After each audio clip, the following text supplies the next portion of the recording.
Bismillahirrahmanirrahim. Assalamualaikum warahmatullahi wabarakatuh. Hamdan wa syukran lillah wassalatu wassalamu ala rasulillah Sayyidina Muhammad ibn Abdullah amma ba'd. Rabbi syrah li sadri wa yassir li amri wahlul 'uqdatam min lisani yafqahu qawli. Rabbi zidni ilman warzuqni fahman birahmatika ya arhamar rahimin. Alhamdulillah, teman-teman semua.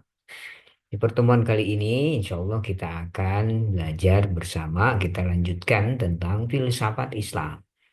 Apa yang akan kita bahas pada pertemuan kali ini? Insya Allah di pertemuan kali ini kita akan membahas tentang bagaimana pemikirannya dari Mula Sadra. Baik, kita mulai saja teman-teman semua dengan bersama membaca basmalah. Bismillahirrahmanirrahim.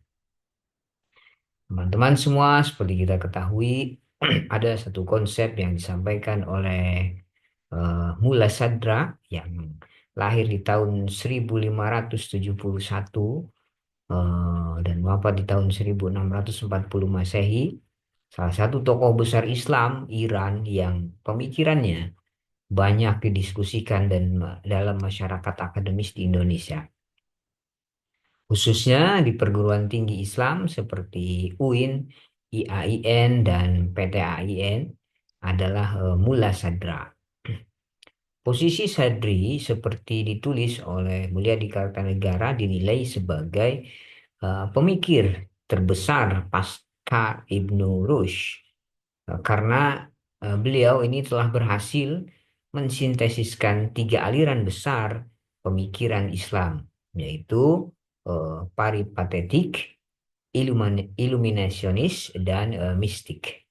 Nah, Sadra bahkan dikatakan telah mendirikan mazhab sendiri. Ini sebagai eh, konsekuensi sintesisnya yang biasanya disebut dengan teosofi transenden atau yang disebut dengan al-hikmah al-muta'aliyah. Sebuah pemikiran yang terus dikembangkan oleh para pengikutnya, terutama Muhsin Faid Kashani dan Hazin Lahiji pada masa berikutnya. Nah, konsep transenden teosofi atau hikmah muta'aliyah ini, mula sadra tersebut, menurut Jalaluddin Rahmat ini dari sisi epistemologis itu didasarkan pada tiga prinsip. Pertama, intuisi intelektual, yang kedua pembuktian rasional, dan yang ketiga syariat. Sehingga hikmah adalah wisdom yang diperoleh lewat pencerahan ruhani, disajikan dalam bentuk dan argumen-argumen rasional, dan direalisasikan dengan mengikuti aturan syariat. Nah, sementara itu dari sisi ontologis, hikmah muta'aliyah itu didasarkan atas tiga hal, yaitu prinsip wujud, kemudian gradasi wujud, dan gerak substansial. Ini dari segi ontologis.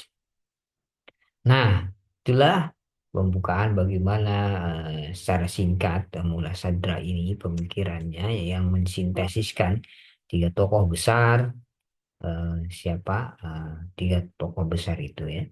Nanti kita akan bahas secara rinci. Nah, apa yang kita bahas di pertemuan kali ini? Maka pertama akan timbul pertanyaan dari penjelasan singkat tadi sebagai sebuah prolog, maka akan timbul pertanyaan bagaimana riwayat hidup Mula Sadra? Ya, kemudian bagaimana konsep sumber-sumber pemikiran menurut Mula Sadra? Yang ketiga, bagaimana esensi dan eksistensi ini menurut Mula Sadra? Yang keempat, bagaimana konsep gradasi wujud menurut Mula Sadra? Dan yang kelima, bagaimana konsep gerak substansi menurut Mula Sadra? Dan yang keenam, bagaimana konsep waktu menurut Mula Sadra? Nah, kita coba jawab satu persatu. Pertama tentang riwayat hidup Mula Sadra. Mula Sadra ini nama lengkapnya adalah Sadruddin Muhammad ibn Ibrahim ibn Yahya Qawami Asyiraji. Lahir tahun 1571 Masehi. di Shiraz di Iran, ya, sebuah kota yang saat itu dikenal sebagai pusat studi filsafat dan disiplin ilmu-ilmu Islam tradisional lainnya. Ayahnya ini seorang gubernur di provinsi Fars. Nah, pendidikan dasarnya itu dijalani oleh beliau, oleh Mullah Sadra ini di kotanya, di dalam bidang ilmu Al-Quran, hadis, bahasa Arab, dan bahasa Persia. Kemudian ia melanjutkan ke Isfahan. Di sini, di Isfahan ini, ia belajar dan mendalami pengetahuan pada tokoh-tokoh terkemuka saat itu. Ada Bahauddin Al-Amili, kemudian ada juga Mir Damad dan Mir Abu Al-Qasim Pindiriski. Nah, menurut Husain Nasar bahwa Al-Amili ini, gurunya ini, itu seorang saintis, ahli hukum fikih, teolog juga, arsitek, dan pujangga. Sedangkan kalau Mirdamad ini, itu seorang teolog, filosof, dan mistikus, di samping juga pujangga. Nah, mengajar filsafat Ibnu Sina juga dengan interpretasi Isrokiyah atau ilminatif. Karya masterpiece-nya Mirdamad ini ada Kobasot atau Firebrands yang menjelaskan tentang bagaimana pergumulan antara filsafat, kemudian teologi, juga gnosis. Nah, tokoh inilah yang mendirikan ajaran yang kemudian dikembangkan oleh Mullah Sadra, yakni Al-Hikmah Al-Muta'aliyah atau Transcendent Theosophy. Nah, sementara itu ada Al-Findiriski adalah guru besar di bidang ilmu filsafatnya Ibnu Sina yang banyak belajar dan menulis komentar tentang Hindu dan yoga. Nah, setelah menyelesaikan studinya, menurut Fajrul Rahman, Sadra ini berusaha untuk menyatukan ajaran-ajaran gurunya dengan penemuan intelektualnya sendiri. Tetapi tujuan mulia ini ternyata terhalang oleh perlawanan kaum tradisional yang bahkan kemudian menuduhnya telah keluar dari ajaran agama yang baku. Usahanya untuk menyelaraskan filsafat dengan agama juga tidak dipercaya. Sebaliknya justru dianggap sebagai upaya untuk lebih melestarikan filsafat. Karena itu, Sadra lantas memilih untuk mengundurkan diri dengan mengasingkan diri di Kahak, desa kecil dekat Qum, Iran selama 15 tahun. Nah, disinilah kemudian ia merenungkan kembali persoalan-persoalan yang telah menjadi kontroversial, yaitu tentang Tuhan, wujud semesta, dan lainnya, dibarengi praktik-praktik keagamaan yang ketat. Nah, hasilnya ia dibanjiri sudut pandang yang baru. Tidak hanya menemukan kembali apa yang telah dipelajari lewat bukti-bukti rasional dan intuitif, tetapi juga menemukan kebenaran-kebenaran baru yang tidak pernah diimpikan sebelumnya. Nah, pengalaman ini memompakkan semangat baru di dalam dirinya sehingga memberikan keberanian untuk keluar dari pengasingannya dan menulis karya besarnya, yaitu Al-Ashraf Al-Arba'ah. Tidak lama setelah itu, Sadra kemudian diminta untuk memimpin perguruan tinggi yang baru dibangun oleh Gubernur Shiraz ketika itu, Aliwardi Khan. Sejak saat itu, Sadra banyak menghabiskan waktunya untuk mengajar dan menulis. Sebagian besar karyanya apa namanya ditulis pada periode ini ketika beliau menjadi eh, pemimpin perguruan tinggi yang baru dibangun gubernur ini. Nah, akhirnya pada saat pulang dari ibadah haji yang ketujuh kalinya, Sadra jatuh sakit dan meninggal di Basrah di tahun 1640 Hijriah. Maaf, 1640 Masehi. Nah, Mula Sadra menulis sekitar 50 buku. 32 di antaranya itu berbentuk risalah yang terbesar sekaligus merupakan magnum opusnya adalah Al-Hikmah Al-Muta'aliyah fi Asfar Al-Aqliyah Al-Arba'ah. Hikmah agung tentang 4 perjalanan akal. Nah, karya ini pertama kali terbit di tahun 1873 Masehi, terdiri dari 4 jilid besar. Bagian yang pertama membahas soal tentang ontologi. Bagian yang kedua menguraikan substansi dan aksidensi.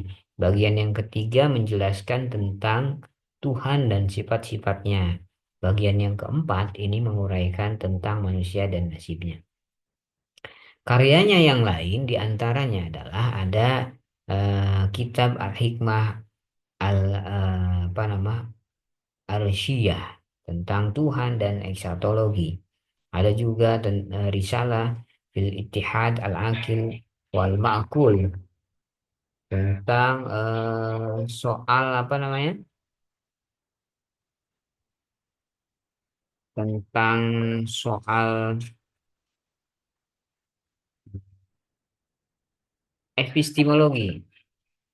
Ada juga tentang ta'liqat ala syarh hikmah al-isyraq, komentar terhadap filsafat iluminatif. Ada juga ta'liqat ala ilahiyat kitab Ashifa, komentar atas kitab Ashifa. Juga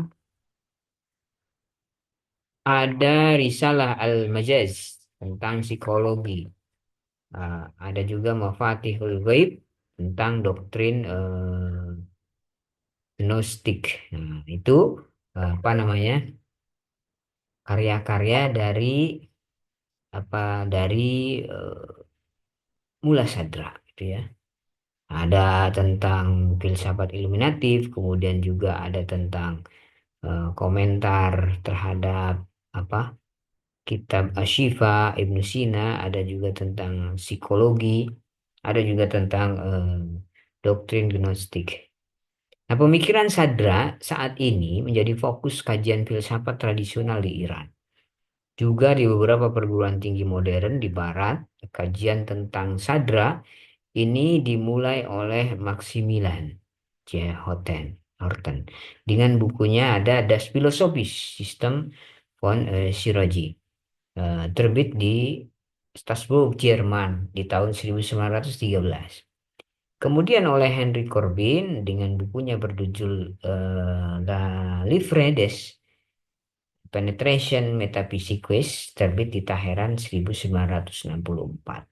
Nah, itulah bagaimana sejarah singkat dari siapa? Mula Sadra ini. Nah, ini luar biasa. Nah, selanjutnya ada sumber-sumber pemikiran. Sumber-sumber pemikiran eh, Mula Sadra ini. Nah, ini dia.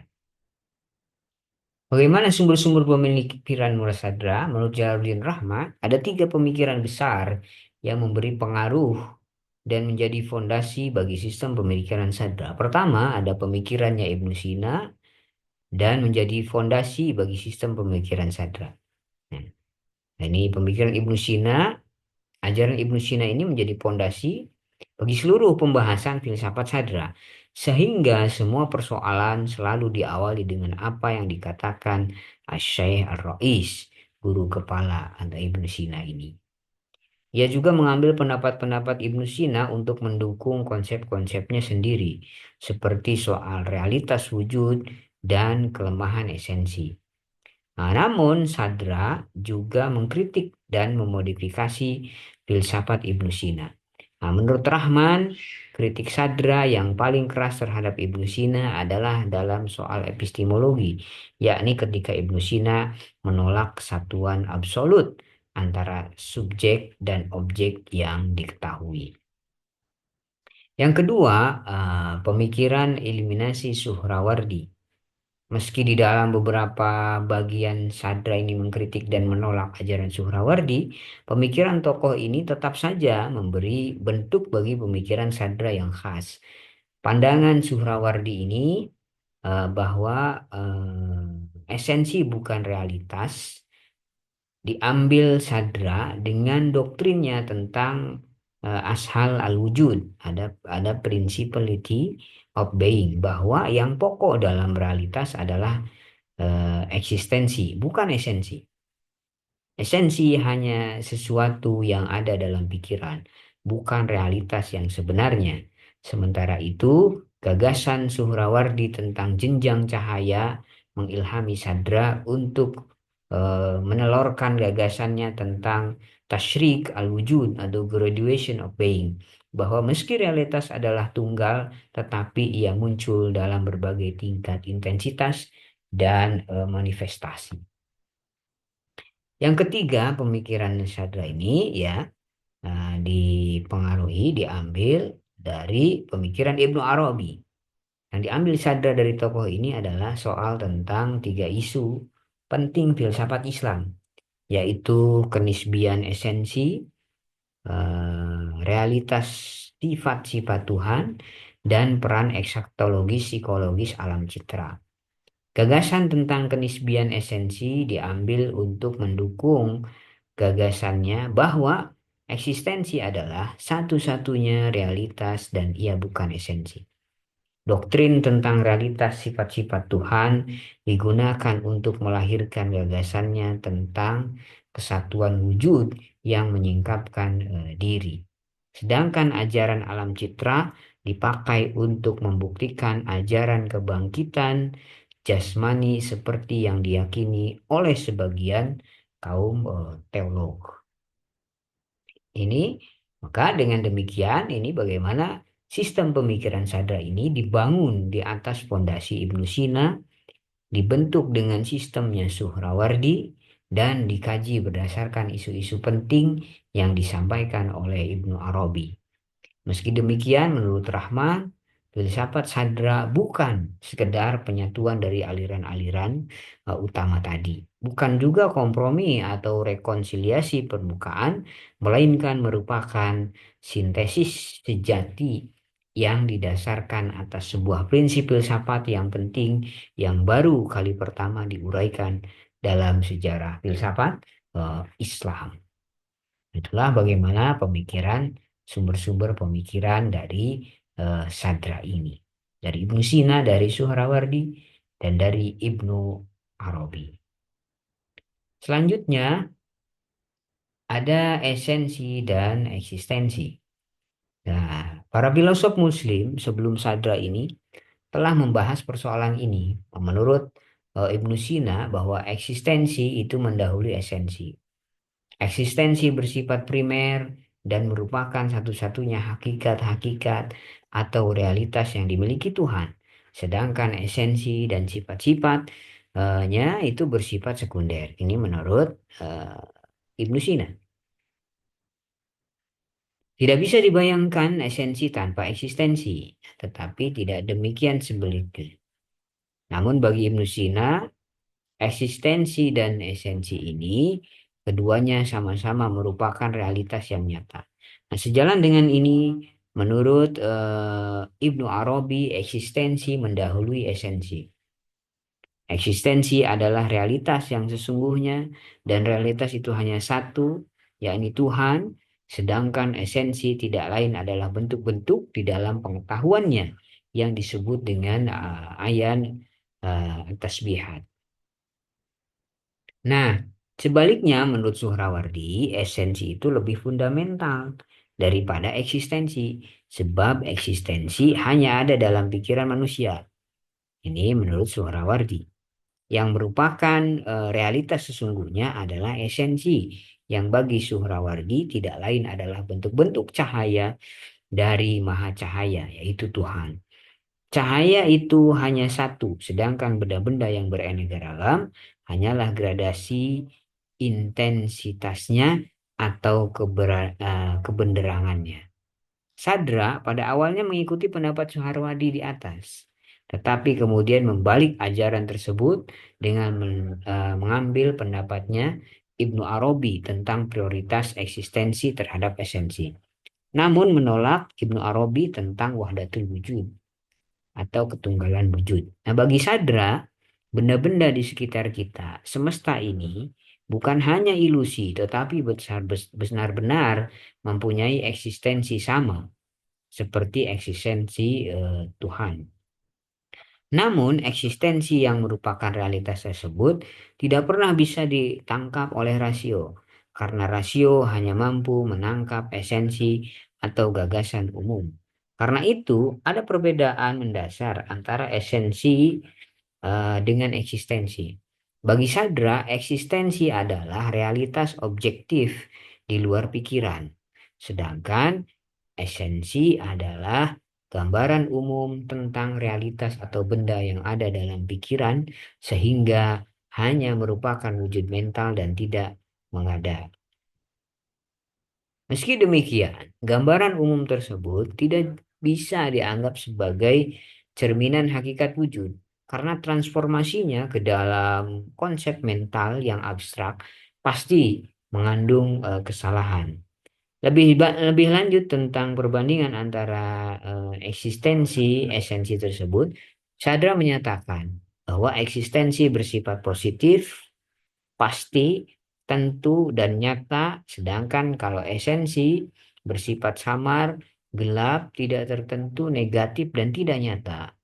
Nah, esensi tidak memiliki dirinya sendiri, dan apapun yang ada padanya adalah karena hubungannya dengan eksistensi. Sedangkan kalau eksistensi itu bersifat nyata berkat manifestasi dan hubungannya dengan eksistensi mutlak, yaitu Tuhan. Bagi Sadra, Tuhan adalah wujud mutlak dan apa yang disebut sebagai akal terpisah atau al-aql al-mutafarriqoh oleh para filosof, atau ide-ide tetap ayan as-sabitah oleh Ibnu Arabi. Tidak mempunyai wujud eksternal tapi hanya merupakan kandungan dalam pikiran Tuhan, yakni ide-idenya. Karena itu secara eksternal pada tingkat Tuhan, tidak ada sesuatu kecuali wujud murni. Nah, wujud murni ini kemudian memanifestasikan diri di dalam berbagai bentuk melalui penyingkapan diri. Dan wujud-wujud yang diakibatkan merupakan modus-modus wujud. Selanjutnya, jenis-jenis wujud atau eksistensi ini memperlihatkan karakteristik esensial tertentu dalam pikiran. Ini persis dengan matahari yang sebagai sumber cahaya identik dengan cahaya yang dipancarkan, tetapi cahaya tersebut bisa memunculkan karakteristik yang berbeda seperti yang tampak dalam prisma. Nah, dengan demikian, esensi berbanding terbalik dengan eksistensi. Semakin rendah tingkat kualitas eksistensi, semakin banyak esensi yang ditunjukkan. Sebaliknya, semakin sempurna sebuah eksistensi, semakin sedikit esensi yang ditunjukkan. Pada tingkat terendah derajat eksistensi, yang ada hanya konsep atau potensi wujud, yakni esensi. Sebaliknya, pada tingkat titik tertinggi yang ada hanya eksistensi mutlak. Karena itu, Tuhan sebagai yang maha sempurna dan mutlak, ini tidak mempunyai esensi dan sama sekali tidak bisa dinisbatkan pada pemikiran konseptual. Nah, pandangan Sadra bahwa eksistensi sendiri yang menciptakan esensi di atas ini membedakan Sadra dengan paripatetik Muslim yang menyatakan bahwa benda-benda konkret tersusun atas esensi dan eksistensi yang masing-masing mempunyai realitas yang terpisah. Pandangan tersebut juga membedakan Sadra dengan Suhrawardi yang meyakini esensi sebagai realitas dan eksistensi sebagai abstraksi. Nah, kalau Sadra, eksistensi sendiri yang menciptakan esensi di ini menurut Sadra. Itulah bagaimana pemikiran dari Sadra tentang esensi dan eksistensi. Selanjutnya juga ada pemikiran Sadra tentang gradasi wujud.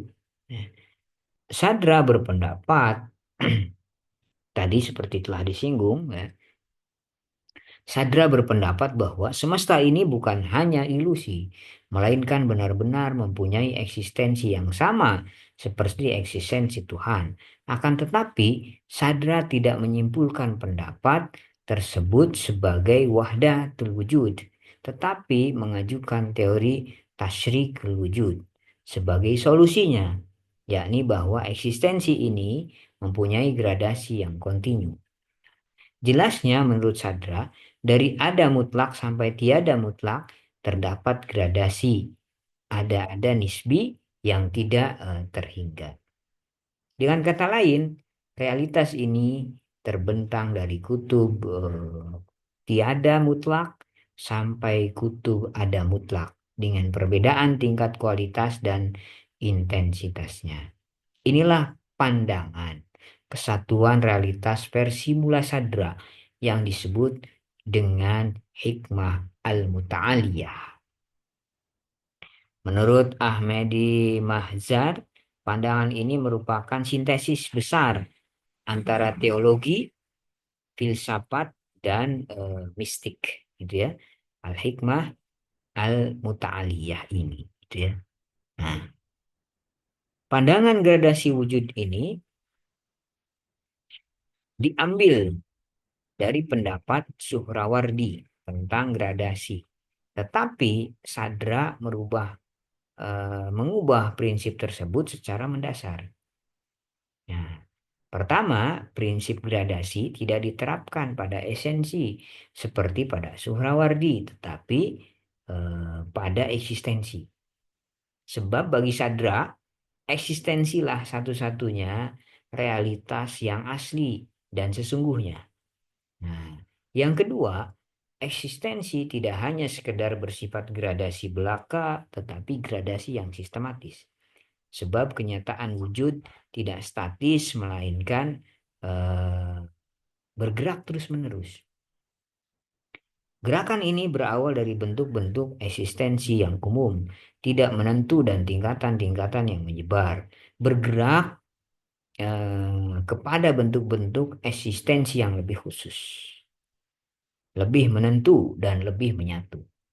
Nah, setiap model eksistensi yang ada sebelumnya bertindak sebagai genus atau materi yang kemudian tertelan ke dalam kekonkretan bentuk sesudahnya yang bertindak sebagai diferensia atau bentuk. Nah, daya dorong gerak universal ini adalah ishq atau cinta kosmik yang mendorong segala sesuatu bergerak ke arah yang lebih konkret. Karena itu, gerak dari eksistensi yang kurang sempurna ke arah yang lebih sempurna ini tidak bisa dibalik karena eksistensi memang tidak pernah bergerak ke belakang. Berdasarkan teori ini, Sadra menolak reinkarnasi jiwa manusia ke binatang, karena binatang lebih rendah dibanding manusia. Dengan teori ini pula, di mana setiap sesuatu bergerak menuju ke arah yang lebih sempurna dan lebih tinggi, berarti Sadra telah mendahului teori evolusi Charles Darwin. Dengan teori evolusinya, Darwin menyatakan bahwa kehidupan yang beraneka ragam ini dimulai dari bentuk yang paling sederhana, bermula dari satu sel purba, berkembang sedikit demi sedikit sampai memunculkan berbagai jenis binatang dengan variasi yang berlipat ganda. Binatang yang paling maju yakni kera mengalami juga proses struggle of life, sedikit demi sedikit berubah dan dalam jenisnya yang paling sempurna mengarah pada wujud kemanusiaan. Muncullah makhluk paling mulia manusia. Nah, ini menurut apa namanya teori Charles Darwin. Selanjutnya, karena eksistensi merupakan objek keinginan universal, maka eksistensi berarti baik dan eksistensi mutlak adalah kebaikan mutlak.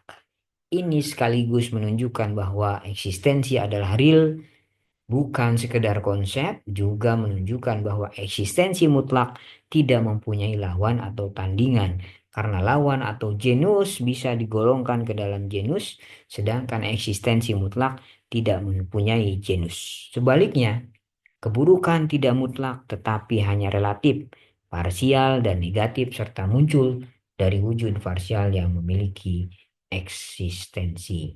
Nah, ini ada eh, tabel.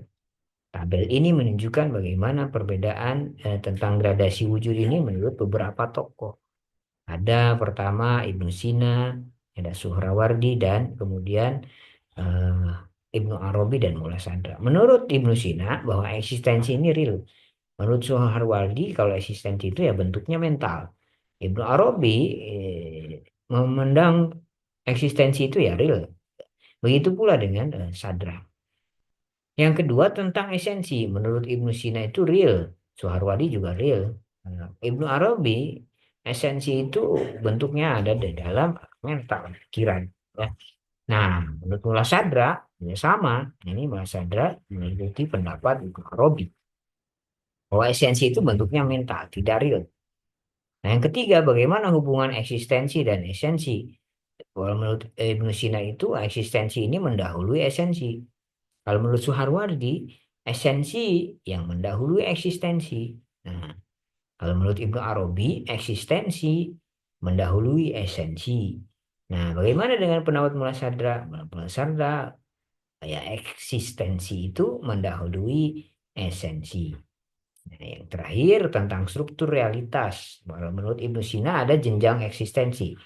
Kalau menurut Suhrawardi ada gradasi esensi. Kalau menurut Ibnu Arabi ada jenjang eksistensi. Nah, kalau menurut Ibnu Sadra ada gradasi eksistensi. Ibnu Sadra mengikuti pendapatnya Suhrawardi. Nah, ini perbedaan-perbedaannya. Selanjutnya ada gerak substansi. Nah, ini gerak substansi ini hmm, teori gerak substansial atau al-harakah al-jauhariyah. Ini menurut Rahman adalah sumbangan orisinalitas Sadra terhadap filsafat Islam. Kenapa orisinalitas? Ajaran ini merupakan uraian lebih lanjut dari pandangan Sadra bahwa gradasi wujud itu tidak bersifat statis tetapi dinamis. Bergerak dari eksistensi tingkat rendah menuju eksistensi tingkat tinggi.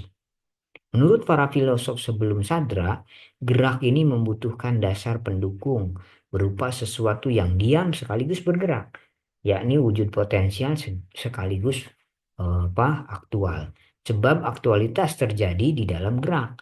Karena itu bagi mereka, gerak tidak berkaitan dengan substansi tetapi hanya terjadi dalam aksiden, yakni kuantitas, kualitas, posisi, dan tempat. Substansi tidak ikut bergerak karena jika itu terjadi, ia tidak bisa menerima judgment. Begitu kita memberi judgment, ia telah berubah menjadi yang lain.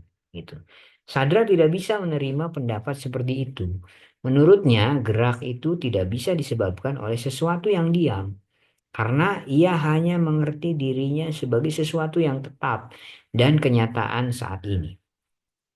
Entitas semacam ini bisa mempunyai esensi yang tetap, tetapi bukan eksistensi tetap, yang hanya ada dalam perubahan dan perpindahan. Karena itu, menurut Sadra, harus ada perubahan atau gerak lain di samping gerak aksiden, gerak yang lebih fundamental, yaitu gerak substansi atau al-harakah al-jauhariyah, di mana gerak aksiden pada akhirnya bisa dilacak. Nah, dengan kata lain, bagi Sadra ini, ya bagi Sadra, gerak atau perubahan tidak hanya terjadi pada 4 kategori aksiden, tetapi juga pada substansi. Bahkan gerak substansi inilah yang paling penting dan fundamental. Karena aksiden bergantung pada substansi, maka gerak substansi menyebabkan perubahan pada aksiden. Buah apel katanya berubah dari hijau ke tua ke hijau muda, kemudian kuning dan merah, karena di sana ada perubahan rasa, perubahan berat dan lainnya. Nah, semua realitas wujud yang bersifat gradasi berada dalam gerak yang terus-menerus ini. Hasilnya, pertama, bahwa tingkatan-tingkatan wujud tidak lagi statis, tetapi terus bergerak. Jadi menurut Sandra bahwa tingkatan-tingkatan wujud itu tidak lagi statis, tapi terus bergerak dan mencapai bentuk-bentuk wujud yang lebih tinggi dalam waktu. Yang kedua, gerak semesta berakhir pada alam ketuhanan dan bersatu dengan sifat Tuhan. Yang ketiga, wujud dapat diterapkan pada seluruh tangga evolusi dengan gradasi. Yang keempat, masing-masing tangga wujud yang lebih melampaui dan meliputi semua tangga wujud yang lebih rendah. Yang kelima, semakin sempurna eksistensi sesuatu, semakin sedikit esensi yang dimiliki. Karena eksistensi bersifat real, konkret, individual, dan bercahaya, sedangkan kalau esensi itu kebalikannya. Kebalikan eksistensi dan hanya ada dalam pikiran karena pengaruh eksistensi. Nah, itulah bagaimana pemikiran Mullah Sadra tentang gerak substansi atau al-harakah al-jauhariyah. Selanjutnya, bagaimana pendapat Mullah Sadra tentang waktu? Karena berbicara tentang gerak, mau tak mau, Sadra juga harus membahas soal waktu. Karena gerak berkaitan dengan waktu, di dalam hal ini, Sadra menolak suatu pandangan bahwa waktu adalah entitas independen, berdiri sendiri sehingga waktu adalah semacam wadah yang menampung semua peristiwa. Bagi Sadra, sesuai dengan ajarannya tentang gerak substansif, waktu adalah perluasan atau dimensi semesta. Persis seperti tiga dimensi ruang yang lainnya, kaitan waktu dengan semesta adalah seperti keluasan ruang atau spatial magnitude bagi alam fisik. Sebagaimana keluasan ruang tidak mempunyai wujud independen, waktu juga tidak mempunyai wujud independen yang lepas darinya. Ukuran dan yang diukur adalah sama. Meski demikian, waktu bukan kualitas yang secara eksternal mensifati badan seperti hitam dan putih, tetapi muncul hanya melalui analisis mental sehingga tidak bisa digambarkan menaik atau hilang. Dengan doktrin ini, menurut Rahman, Sadra ingin menunjukkan beberapa hal. Pertama, sebagaimana alam fisik mempunyai keluasan ruang, ia juga mempunyai dimensi waktu yang inheren berkat adanya gerak substansif dan waktu tersebut tidak melekat dari luar. Kedua, karena gerak ini kontinu, maka semua bidang fisik merupakan rangkaian ruang waktu. Ketiga, rangkaian ini merupakan proses evolusioner yang mempunyai tujuan tertentu, yakni pencapaian pada wujud ilahiyah yang bebas dari perubahan dan mutasi, sehingga ia berarti melampaui sang waktu. Standar absolut yang digunakan waktu adalah gerak substansi langit yang menciptakan gerak sirkuler yang bisa dilihat dalam istilah-istilah posisi urutan yang tak berakhir. Dengan demikian, pertama, bahwa waktu itu tidak berkaitan dengan Tuhan, bahkan Tuhan melampaui rangkaian waktu karena Tuhan tidak dikenai gerak substansif. Kedua, sebagai faktor analisis subjektif, waktu adalah abadi, sebagaimana gerak substansif juga abadi, tanpa permulaan. Selain itu, waktu adalah abadi sebab apapun yang dipahami sebagai sebelum waktu pasti berakhir dalam waktu. Karena apa yang dimaksud sebelum dalam tanda kutip dalam konteks ini juga harus melibatkan waktu. Artinya, temporalitas waktu juga melibatkan keabadian waktu. Selanjutnya yang harus menjadi perhatian, meski gagasan tentang waktu ini muncul dari analisis mental seperti esensi, namun statusnya berbeda dengan esensi. Esensi tidak mempunyai wujud sendiri dan bukan sesuatu yang positif.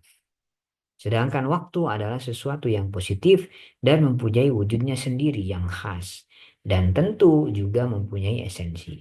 Berdasarkan hal ini, Sadra menyatakan bahwa dari segi esensi, waktu adalah relasional, yakni konsep waktu yang tidak tetap dan merupakan perluasan atau kualitas yang terus-menerus.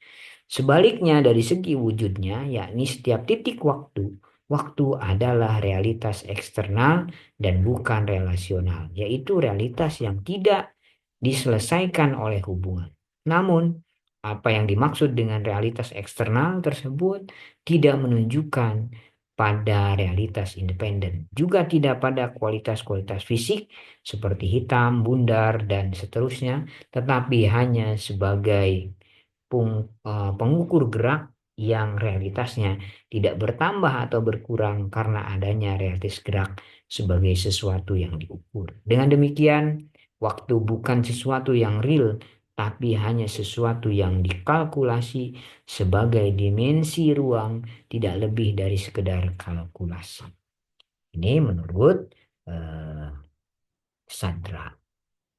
Wallahu a'lam bishawab. Nah, jika kebesaran dan originalitas pemikiran seseorang itu diukur berdasarkan penemuannya tentang prinsip besar yang mendasari realitas semesta, kemampuan metafisikanya sehingga benar-benar bermakna, baru dan penting juga diukur dari tawaran-tawaran solusi atau persoalan-persoalan yang membingungkan pikiran manusia, maka Sadra bisa dan harus diterima sebagai seorang pemikir besar dan orisinil.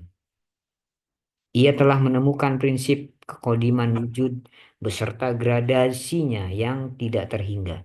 Dalam karya besarnya Al-Hikmah Al-Muta'aliyah fil Asfar Al-Aqliyah Al-Arba'ah, Sadra menguraikan seluruh persoalan filsafat Islam tentang hakikat Tuhan, hakikat semesta, dan hakikat serta nasib manusia. Karena itu, Mark Horton menyatakan bahwa Shiroji atau Sadra ini adalah tonggak sebuah pertumbuhan pemikiran. Ia telah menghasilkan filsafat yang sesuai pada zamannya. Nah, salah satu yang penting dan menarik dari Sadra adalah pandangannya tentang gerak substansi atau al-harokah al-jauhariyah yang berbicara tentang terjadinya perubahan tingkat wujud semesta. Berbeda dengan pandangan filosof sebelumnya yang menganggap spesies sebagai sesuatu yang tetap. Dalam pandangan Sadra justru terjadi perubahan terus-menerus sehingga sebuah batu dimungkinkan menjadi tanaman, tanaman menjadi hewan dan seterusnya yang sekarang dikenal dengan teori evolusionisme. Akan tetapi berbeda dengan evolusionisme materialistik. Gerak evolusioner Sadra tidak menunjukkan pada perubahan-perubahan material yang bersifat acak yang terseleksi alam sebagai dalam teori Darwin. Tetapi merupakan perubahan substansif yang berubahnya itu perubahan substansif menuju tingkat wujud yang lebih tinggi karena tarikan wujud tertinggi Sang Pencipta. Di dalam bahasa filosofis kontemporer, evolusioner Sadra dianggap sebagai pandangan teologis yang mengikuti asas finalisme. Secara umum, dalam kaitannya dengan pemikiran modern, pandangan Sadra serasi dengan pandangan holisme, salah satu kutub dari intelektualisme postmodern. Hanya saja, identifikasi realitas dengan kesadaran dalam wacana holistik posmo justru lebih cocok dengan perennialisme Suhrawardi. Meski demikian, sebagai varian filsafat perennial, filsafat Sadra kiranya bisa digunakan sebagai penangkal nihilisme posmo yang bukan saja meniadakan esensi, melainkan juga meniadakan eksistensi melalui proses dekonstruksi destruktifnya. Wallahu a'lam. Semoga kita bisa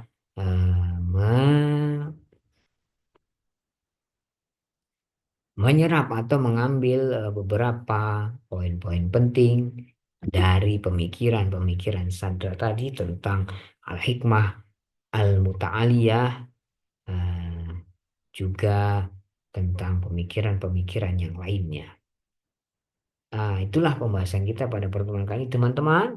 Mohon maaf atas segala kesalahan. Eh, kita tutup bersama dengan membaca hamdalah. Alhamdulillahirabbil alamin dan doa kifaratul majlis. Subhanakallahumma bihamdika asyhadu an la ilaha illa anta astaghfiruka wa atubu ilaik. Assalamualaikum warahmatullahi wabarakatuh.